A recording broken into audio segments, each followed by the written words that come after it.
All right, guys, we have a special episode today because I have a guest on. If you'd like to introduce yourself. Hi, I'm Brandon from Vinyl Moon. We're going to tell you more about that right after this.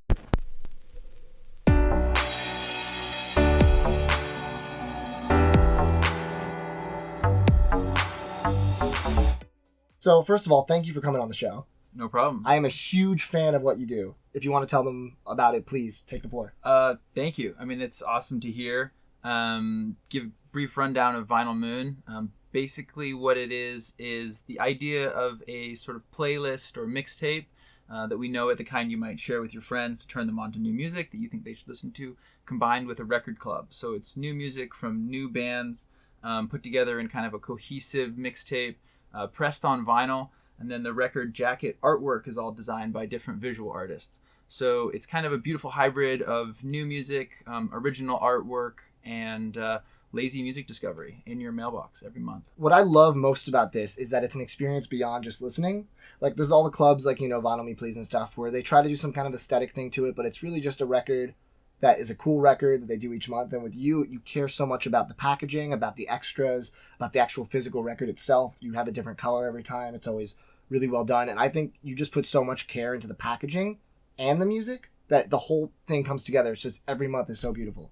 Well, thank you. I mean, I feel like it's a privilege to have a direct link into people's homes via this box every month. And so I get excited thinking about what can I Trojan horse into someone's home, whether it's a DIY project they're going to have to finish themselves or some big book about a topic they didn't think they were interested in, but dang it, I'm going to make them interested in it, or whatever it is. You're just going to have someone, your goal is to make someone's shelf just full of Vinyl Moon stuff, so it's like a shrine. Yeah. Kind of like behind us. Yeah, basically. This is my dream come true, so this is pretty cool to That's see. What I'm here. I make dreams happen. So what inspired you to do something like this? Because I would love to have done something like this. I just wasn't ambitious enough, I guess. So what did you do? Well, it sort of is a long story and a short story altogether. I mean, the long story starts almost 8 years ago when I started a music blog called The Burning Year, just as a side project, as a way for me to talk about music that I really liked. And I thought that literally just my friends would read it, and it would be an easy way to recommend music to friends. Fast forward years later, and I really enjoyed writing about music, and other people have discovered the site, and it's great. But I was really feeling like I wanted to push new music that I believed in a different way than just music blogs. It felt like there was a lot of music blogs out there, and I agree. The attention span of the internet can be quite short, and I wanted these songs to be experienced and appreciated in a more concrete way. And that was sort of dovetailing with my interest in vinyl and my interest in vinyl clubs. I've always enjoyed getting things in the mail. I've always sort of been obsessed with the mailbox and whatever it is that the mailman might bring. Mm-hmm. And I just felt like I wasn't quite clicking with the vinyl clubs that were out there. There was parts I liked, there was parts I didn't like, for me personally. And I kind of had this thought like, oh man, I wish someone would make a record club that was like a bunch of new music, that was, different songs from different bands. That'd be cool. Most people are just leave it at that. But you took the next step and you made it happen. It took a couple seconds of pause after it, and it was like, I wish someone would do that. Oh, that's going to have to be me. Yeah, okay. So many things you're like, I wish someone would make jetpacks. Like, not going to be me. I don't know how to do that. Nope, but I would die. This was one where it was like, I have some unique skills combined with some unique hubris that I will just dive into this and see what happens. And you nailed it, so congrats. Thank you. How did you find these artists? Because what is really cool about this service, if you didn't get it by now, it's a mixtape. Most record clubs are one record, one album, one artist. But this is 10 artists usually per album. Yeah. So you're getting a smattering of artists that all have a similar aesthetic in their music. It goes very well together as it flows, like any good mixtape should. So how do you get in touch with all these artists? I mean, you don't know all of them personally. No, absolutely not. I mean, that's where the history of the music blog, The Burning Year, comes into play. A lot of artists send me music for coverage on the blog, and then I just have, for years, been always digging through the internet looking for stuff. It's never been easier to find great music out there, or I should say there's never been so much great music out there and easily accessible, but it can sometimes be easy and sometimes be a challenge to sift through that and sort of figure out what it is you love, or find out where it is hidden behind a couple tracks that you don't necessarily love and things like that. So it's listening to a lot of music that is not so great to find the few gems. Right. And what's cool about Vinyl Moon is that with the subscription service, I feel like you oftentimes find it hit or miss in the sense of you get a record 1 month, you're like, this is kind of cool, not my cup of tea. And it would seem like with your service, it would be a lot more hit or miss because it's so many artists that they're throwing at you. But I have not had a single volume, and I have everything you've done so far that I've disliked. I think every single one I've enjoyed a lot. Like some I enjoyed more, but I've never heard one of the mixes and been like, I don't like this record. I've spun all of them multiple times. Well, first of all, that means you have amazing taste in music, so congratulations.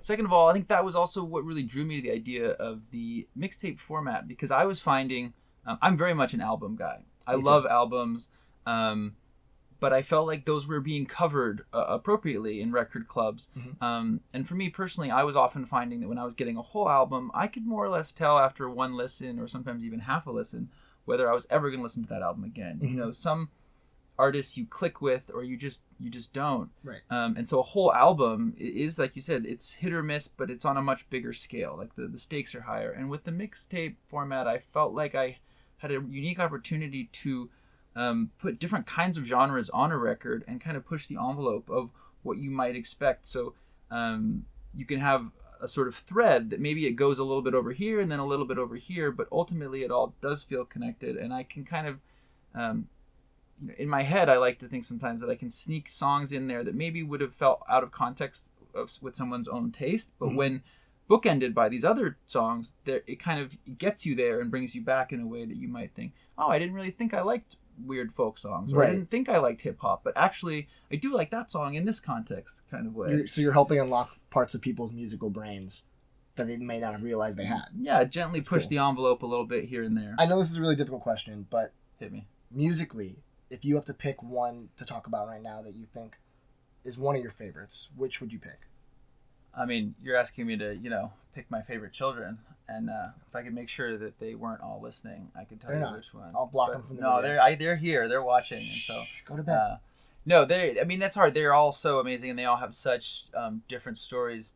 Not just for me personally, but the context of putting together the music and the experience of working with the visual artists on creating what that idea is. But I think I can talk about music. This is a good example. I see Volume 6 right here.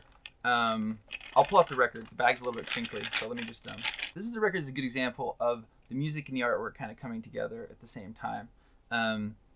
I have this collection of songs, and every month when I'm putting the music together, I kind of have the pool of songs to pull from and then try to weave the best thread that comes from that pool of songs. And there was a lot of male vocals and a lot of guitars, and it was a bit sort of scrappier and more rock leaning than some of the previous releases. And I said, let's go with that. Let's kind of make this a kind of like, I don't know, for lack of a better term, like male fronted rock guitar kind of vibe. Mm-hmm. Don't ever quote me on that.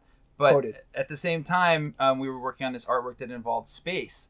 And I sort of started piecing together this reach here, stick with me, of like, space being a very the final frontier, sort of men pushing forth to explore and conquer. And it's sort of very like male-oriented traits there, or traditionally. And so that's an example of how I sometimes reach really far mentally to piece together why the artwork and the music. Would you say you sometimes together. reach to the galaxies? I might, yeah. That's a good one. Now I'm going to quote you on that one. You're welcome. You're leaving out some of the best parts of this, though, because there is far more to talk about. This is not just a record, which, by the way, we should show off. It's got a little bit of like kind of smoky marbling in there, very, very light. Yeah, very light. That I believe is actually residue from a previous press. So if you're seeing smoky marbling in your record, like Matt's got here, that means that yours was one of the first ones pressed on this run, because it was still picking up some residue from whatever record was being pressed before. It's a special variant. Mine's rarer than any of yours. Also in here, you gave us, once you can pull it out, this incredible book. Like this cost the same as all your other pressings, but you gave this massive book of all these incredible stories and space photos, and it's not just like 5-10 pages. Like this is something you could put on your coffee table and be proud of. Yeah, It's beautiful. Thank you. I mean, this was a direct result of seeing what NASA released. NASA released 8,000 photos from the Apollo missions when they went to the moon, many times, including the moon landing, Apollo 11, and the Apollo 13 near disaster that we all know the story from the movie. And I went down a deep rabbit hole, looked at every single one of the 8,000 photos at least 2 times, and was just fascinated by them, and felt like so many of these photos I'd never seen before, and I felt like I had a whole different understanding of what it meant to be an astronaut and go to space by looking at all these photos. And I went to school, and I've seen space photos, but it was something different about looking at these photos and looking at them in this big set. And I just knew, much like I love getting music that I believe deserves more ears out there, I was like, more people need to see these photos. They're so cool. And so I worked with Patrick Chambers, an amazing graphic designer, to put this book together. And I thought we were just going to put photos on pages and have it be a straightforward photo book. And then he sends me the first draft, and it's got articles and things in the sidebar. And it's again another it's above example. And beyond. I don't mean that as a pun about space. No, it is, and it's another example of the great joys of working with these amazing and talented artists and designers. Is that I have a little seed of an idea, and then they plant it and water it and harvest it and come back with this massive crop of amazing artwork that I'm just so lucky to be able to put my name on in the corner. So, what about your favorite record aesthetically? I will say, I think one of my favorites, I think embodies a lot of what I try to put forward in Vinyl Moon. The Spirit of Vinyl Moon is Volume 7, which is right here. Can I grab this? Yeah. Gotcha. This one, speaking about aesthetics, this was done with Kim Salt, who's in New York, and I just saw her work online and fell in love with it. And over many iterations, we came up with this idea that, if you can see, this is the front cover, or this is the front cover. And what happens is it's actually a dual front cover, so there is no wrong way. It's like eating a Reese's. Exactly. And this relates to the story that takes place in space. And so no matter which way you open the record, you're confronted with a traditional left to right story that opens upward this way, and the tail comes to the center. But if you were to open the record this way, it's a different storyline that also meets in the center. So it's actually 2 stories that connect together. So cool. And that's something I would have never thought of by myself, and perhaps Kim would have never thought of by herself. But through collaboration and brainstorming and FaceTime video calls where I was cutting out pieces of paper and taping them to things, and we were brainstorming on how it would work, we came up with something that I'm really proud of and is super unique. And I love the idea of a vinyl record that has no wrong way to open it. I think for many vinyl newbies out there, you may have experienced this feeling in the vinyl community that sometimes everything is, don't do that, don't do this. Don't smudge it, don't use your fingers. So many things that are no-nos in vinyl. And so this was a little bit of like a, yes, open it either way. Doesn't matter. Just don't rip it. Exactly, don't rip it. A new no, but many more yeses. Yeah. So, I'm especially proud of this and all of Kim's amazing, beautiful artwork that she put into it. And, while we're at it, let's take out that bad boy. This is what I like to call space taffy. Taffy vinyl. So this came out so beautifully. Yeah. The folks at RTI do amazing pressing work. We actually just did a video. My buddy and I were talking about if records were made of candy, would you eat them? And that looks like it's made of candy. Yeah. So I might eat that. How long is the process from start to finish to release one of these volumes? It's a good question, and it's sort of complicated in that at any given moment, there's probably 4 to 5 records at different phases of production, maybe even more like 6 or 7, because you've got one record might be in the early track listing phase, just collecting songs. One record might be sort of locking those tracks in. Another record might be in early conversations with an artist. Next record might be in later conversations, finalizing artwork, and then we're managing the printing, making sure that they're printing the jackets correctly and all the other components that might go into it, making sure all those pieces arrive at the pressing plant. So it's sort of a dance to make sure that each record in each different phase of production is moving along nicely. But I'd say in terms of the artistic sort of work, it can take anywhere from a month to 3 months to really like work through all of the parts of figuring that out. The early phases of figuring out what are we going to do? What's our direction? Are we going to do die cuts? Are we going to do a booklet, or are we going to do something completely different? In which case we got to do our research and figure out how that happens and where do we get it done. But that's all. It's all really fun stuff, and it comes from that like back and forth with the visual artist about what do I love about their work, and how do I think it could fit really well on a jacket, and then what have they always wanted to do but never quite had the ability or the opportunity to do, and then try to like smash those together and make something really special. And that you do. So there's 2 more packages I kind of want to show off real quick Sure. while you're here. That's some of my favorites. Yeah. So this is number 5, and it's cool cover. There's like a cool scenery of all these people hanging out, and the record inside actually is a really beautiful color too. What would you call this color? I mean, I don't know. It's like a marble aquamarine. Yeah, Aqua Daydream. Yeah, I don't think I have a record this color, which is really cool because I have so many records. Some would argue too many records. You heard it here first. That's such a stupid joke. You open it up, and I'm gonna need your help with this one. Yeah. It's a 5-panel gatefold where you can then like turn it into. Yeah, double. It's double-sided, and yeah, you got to watch your eyes. You can Yeah, so injure yourself. Yeah, so it's just this massive tableau of all this stuff happening. It's every time I look at this, I see new things or new characters, and you could almost write a story based off what's happening on this alone. Absolutely, I think it'd be a good creative writing 101 to just give this record to like a whole class and be like, you got 20 minutes to write a story involving 5 characters. You should give a free month away to the best story about this volume. That should be a promotion you do. That's a good idea. If anyone, Vinyl Moon members, see this video and you have volume 5, pull it out, write a 500 word to 700 word short story involving 7 of the characters on the jacket, and send it to hello@vinylmoon.co. I'm just thinking of this, as Matt said it, because it is a great idea. Write a short story. Let's read them. Let's do this. This is amazing. I'll do one too. I'll do one too. Yep. Cool. Done.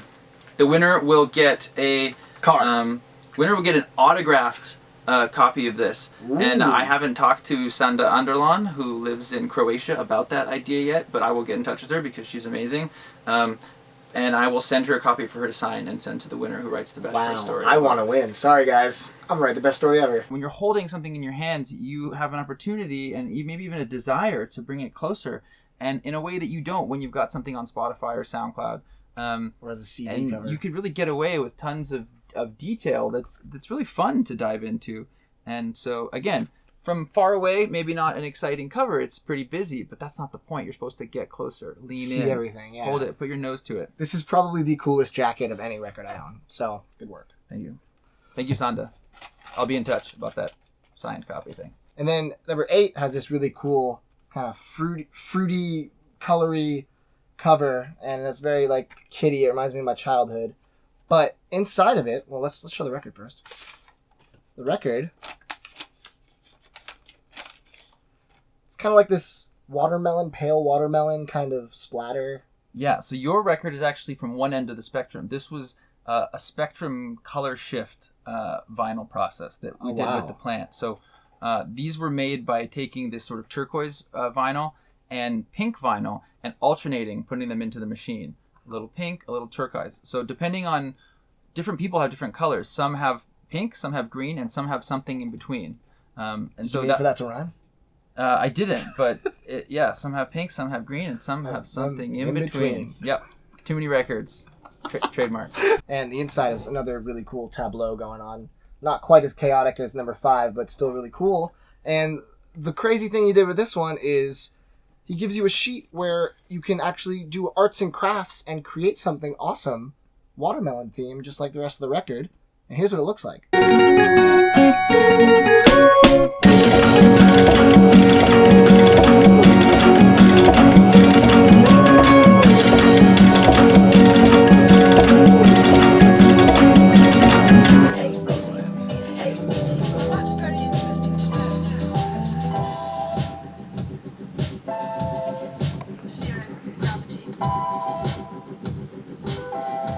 So you've given us so much awesome information about how Vinyl Moon came to be and all the volumes. Can you share anything about the future of Vinyl Moon that might not be known? I think I can. Nothing concrete yet, but something I'm working on for the future revolves around the idea of maybe not having me at the center of picking all the music, and perhaps opening that up to other musically inclined individuals who might have their own viewpoint or their own perspective or their own unique sort of vibe of music that they want to share. And so I'm looking forward to using Vinyl Moon as a way for me to discover even more music outside of the normal genres that I might be into.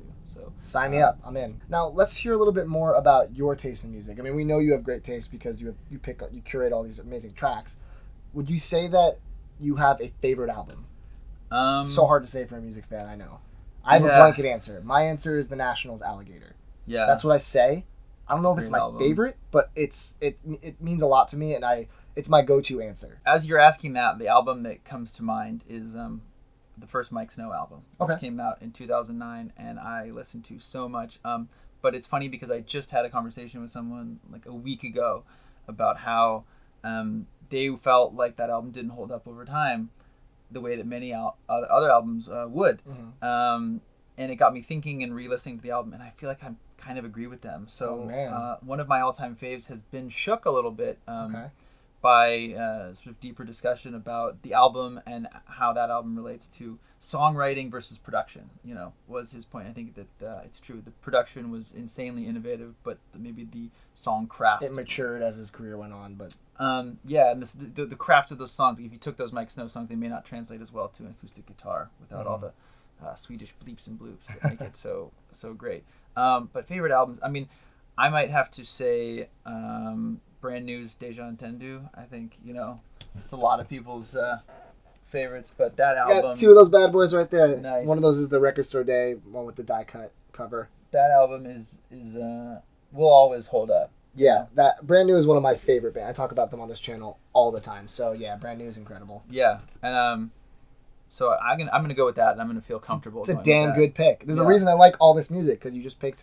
Deja, which is probably in my top 5 albums of all time too. Yeah, but I will sort of point out that I don't think that there's anything that quite sounds like it on Vinyl Moon yet. I would put that album in quite a different genre than most of the stuff that's talked about on Vinyl Moon, but it does sort of show that we're on similar wavelengths and how broad one's musical spectrum can be while still sort of having a lot of overlap with other genres. And totally. It's one of the beautiful things about loving music in this day and age, that the lines between genres are so loose, and we can all feel comfortable loving a pop song, Drake and Rihanna, as we can loving Brand New or some super weird indie jazz artist, and we can feel good about our broad tastes and not feel like we need to fit into one genre like the punks or the mods or whatever it was, back in the day when poor music fans were so pigeonholed. Mm-hmm. And now we have vaporwave, so the world is changing fast. Yeah, you've probably been really busy with all this stuff, obviously, but have you had time to catch up on new releases this year? I here and there I try to keep up and listen to things as they come out on Spotify. I mean, despite what you may think, I still am a huge fan of streaming. I think there's a place for streaming and absolutely. Vinyl. I have a Spotify account as well. It's in one brilliant service. So I listened to a lot of new releases on online as well. Like, what are some of your favorite albums this year? Because I think this year has been so incredible for music. I'm doing my top 10 albums of 2016 next month. Yeah. And there are so many albums that I'm going to have to actually sit there and write them out and try to order them, because this year has just been phenomenal. Yeah. I look forward to reading that, because I'm a little behind on my albums, and so I'm going to have to dive into a lot of those. For me, I think my favorite album of the year is one that I heard in January and still holds up today. And it's an album by a band called Diane. They were actually on Volume 10. I don't know if it's here somewhere. Song called St. James, and the album's called Looking for Knives, and it is just amazing front to back. I've had the honor of actually working with them on helping them release it a little bit, but that came from me hearing the album and saying, this is amazing, how can I help in any way? I have to give it a listen. I don't think I've heard the song, I'm sure, because I've heard these so many times. Yeah. But I'm going to have to listen to the full album if you say it's that good. Highly recommended it. So you listen to Diane, Looking for Knives, and I'm going to listen to everything on your list. Everything. The homework, I guess, puts a little more on me, but that's okay. I'll handle it. I'm going to make you write a 750-word essay. Okay. You're going to win a high five. Sounds. I look forward to winning it, earning it. This is a long video, but I hope you guys watched it, because this is all fascinating to me, and I feel like if you watch this channel, it's going to be fascinating to you. Vinyl Moon gets a complete seal of approval from me. I think that if you watch this video and you don't sign up right after, you're making a huge mistake. It is $30 a month, which is slightly more than some of the other record clubs, but I promise you, everything you get makes it that worth it. You'll pay a couple. I promise you too. I'll promise that as well. You pay a couple dollars more than your average record club, but you get 10 times more in terms of the experience you get each month. And It's kind of like adding avocado to a burrito or any meal, like which It's costs always the more, move. but it's 100% worth it Every and single time. We know this, so thank you so much for all those kind words and for having me on. Dude, and thank you for coming on. Yeah, letting me see sort of behind the scenes of this record collection. You guys only get to see a fraction of what I get to feast my eyes on. So we're gonna cut this camera and I'm gonna dive into some of these record shelves, and I'm a happy camper. So again, thank you, and thank you guys for watching. Please leave a comment and let us know what you think of this video, what you think of Vinyl Moon. If you get it, what is your favorite volume? We'd love to know. I always love hearing feedback, positive, negative, rave reviews, constructive criticism. So yeah, I'm going to hijack that and also ask you to send me your thoughts as well. Please subscribe, and new videos every Wednesday. I've always wanted to do this. Please subscribe down here.